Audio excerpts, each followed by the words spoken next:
ಧರ್ಮಸ್ಥಳ ವಿಚಾರದಲ್ಲಿ ಉಪಮುಖ್ಯಮಂತ್ರಿ ಡಿಕೆ ಶಿವಕುಮಾರ್ ಅವರು 2 ದೋಣಿ ಮೇಲೆ ಕಾಲಿಟ್ಟು ಹೋಗುವ ಪ್ರಯತ್ನ ಮಾಡುತ್ತಿದ್ದಾರೆ ಎಂದು ಕೇಂದ್ರ ಆಹಾರ ಮತ್ತು ನಾಗರಿಕ ಸರಬರಾಜು ಸಚಿವ ಪ್ರಹ್ಲಾದ್ ಜೋಶಿ ಅವರು ತಿರುಗೇಟು ನೀಡಿದ್ದಾರೆ.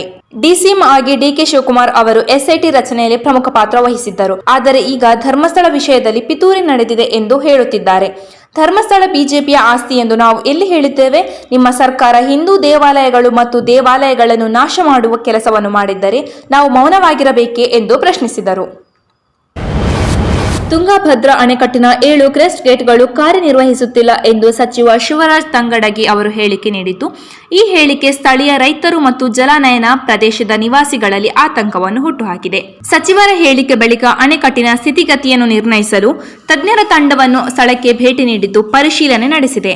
ಇದೀಗ ಅಧಿಕಾರಿಗಳು 24 ಗಂಟೆಗಳ ಒಳಗೆ ಹೊರ ಹರಿವನ್ನು 40,000 ಕ್ಯೂಸೆಕ್ಗಳಿಂದ ಸುಮಾರು 90,000 ಕ್ಯೂಸೆಕ್ಗಳಿಗೆ ಹೆಚ್ಚಿಸಿದ್ದು, ಸಂಭವನೀಯ ಪ್ರವಾಹ ಪರಿಸ್ಥಿತಿಯ ಬಗ್ಗೆ ಎಚ್ಚರಿಕೆ ನೀಡಿದ್ದಾರೆ. ಬಂಗಾಳ ಕೊಲ್ಲಿಯಲ್ಲಿ ವಾಯುಭಾರ ಕುಸಿತ ಹಿನ್ನೆಲೆ ರಾಜ್ಯದಲ್ಲಿ ಮುಂದಿನ 5 ದಿನ ಭಾರೀ ಮಳೆಯಾಗುವ ಸಾಧ್ಯತೆಗಳಿದ್ದು 5 ಜಿಲ್ಲೆಗಳಿಗೆ ರೆಡ್ ಅಲರ್ಟ್ ಘೋಷಣೆ ಮಾಡಲಾಗಿದೆ.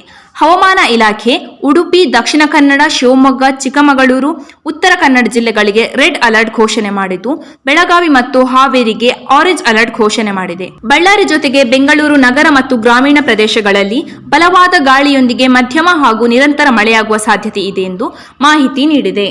ಬಳ್ಳಾರಿ ಜೊತೆಗೆ ಬೆಂಗಳೂರು ನಗರ ಮತ್ತು ಗ್ರಾಮೀಣ ಪ್ರದೇಶಗಳಲ್ಲಿ ಬಲವಾದ ಗಾಳಿಯೊಂದಿಗೆ ಮಧ್ಯಮ ಹಾಗೂ ನಿರಂತರ ಮಳೆಯಾಗುವ ಸಾಧ್ಯತೆ ಇದೆ ಎಂದು ಮಾಹಿತಿ ನೀಡಿದೆ.